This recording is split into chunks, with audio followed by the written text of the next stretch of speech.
তো হে দোস্ত, কি খবৰ আপোনালোকৰ? আশা কৰো সকলোৱে ভালে আছে। আকৌ নতুন এটা ভিডিঅ' লৈ আপোনালোকক স্বাগতম জনাইছো। যদি মোৰ চেনেলত আপোনালোকে নতুন আহিছে তেনেহ'লে এনেকুৱা ধৰণৰ ভিডিঅ' পাবলৈ আপোনালোকে মোৰ চেনেলটো ছাবস্ক্ৰাইব কৰি দিয়ক। তাৰ কাষতে বেল আইকনটো প্ৰেছ কৰি দিব। ভালদৰে শুনি লওক। আপোনালোকৰ ঘৰত যদি আছে বাইক, কাৰ, যদি আপোনালোকৰ ঘৰত আছে তেনেহ'লে এই ভিডিঅ'টো ভালদৰে চাওক। কাৰণ পৰিবহন চৰকাৰে আপোনালোকৰ মাৰিব এতিয়াৰ পৰা গান। সকলোৱে সাজু হওক গান মাৰা দিবলৈ। কিয় কৈ আছো, আৰু গান কোনে মাৰিব আপোনালোকে জানেনে?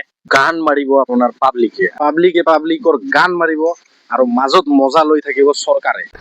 मैं मोदी साहब से गुजारिश करता हूँ কিয়? ট্ৰাফিক চালানৰ এটা নিয়ম ট্ৰাফিক প্ৰহাৰী নামৰ এটা এপ ৰিলিজ কৰিছে, আৰু ট্ৰাফিক প্ৰহাৰীৰ দৰে বহুতো এপ ৰিলিজ কৰিছে যিটোত যাই পাব্লিকে মানে ৰেজিষ্টাৰ কৰিব পাৰিব। ৰেজিষ্টাৰ কৰি পেলাই আপোনালোকে যদি দেখা পাইছে ক'ৰবাত ৰং চাইডত অভাৰ স্পিডিং কৰি আছে, কোনোবা গাড়ীয়ে ট্ৰাফিক সিগনেল ক্ৰছ কৰি পেলাইছে, ট্ৰাফিক সিগনেল মানা নাই কোনোবা গাড়ীয়ে, তো সেই গাড়ীখনৰ নাম্বাৰ প্লেট ফটো উঠাই কিনে আপোনালোকে সেই এপটোত আপলোড কৰি দিয়ক আৰু ৰিজনটো লিখি দিয়ক।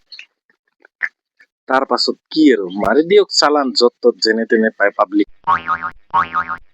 যেতিয়া চালানটো হৈ যাব চৰকাৰৰ পৰা, তেতিয়া তাৰে পৰা কমিশন ধৰি লওক 300 টকা চালান কাটিছে, তাৰে 50 টকা আপোনাৰ সেই ৰেজিষ্টাৰ কৰা এপটোত সোমাই যাব।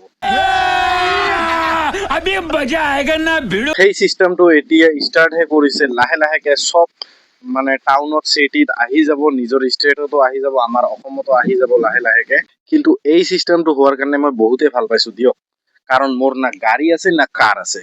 কিন্তু মোৰ নাকাটিব দিয়ক গাইজ। কিন্তু মই ভৱিষ্যতে যদি গাড়ী বা বাইক কিনো, মোৰ গাড়ীখনৰ নম্বৰ প্লেট আপোনালোকক অলৰেডি দি দিম। কিনিলে গাড়ীখন, তো মোৰ গাড়ীৰ চালান কেতিয়াও নাকাটিব, হাত জোৰ কৰিছো। তো যদি ভিডিঅ'টো আপোনালোকৰ বাবে অলপো যদি নলেজবুল হ'ল, তো ভিডিঅ'টো লাইক কৰক। कोई तरीका है भीख मांगने का? আৰু যদি এনেকুৱা ধৰণৰ ব্লগ বা আপোনালোকে এনেকুৱা ধৰণৰ ইনফৰ্মেটিভ ভিডিঅ' চাবলৈ ইচ্ছা কৰে, তেনেহ'লে মোৰ চেনেলটো ছাবস্ক্ৰাইব আৰু বেল আইকনটো প্ৰেছ কৰি দিব, আৰু কেনেকুৱা লাগিল ভিডিঅ'টো কমেণ্ট কৰি জনাব। Bye bye.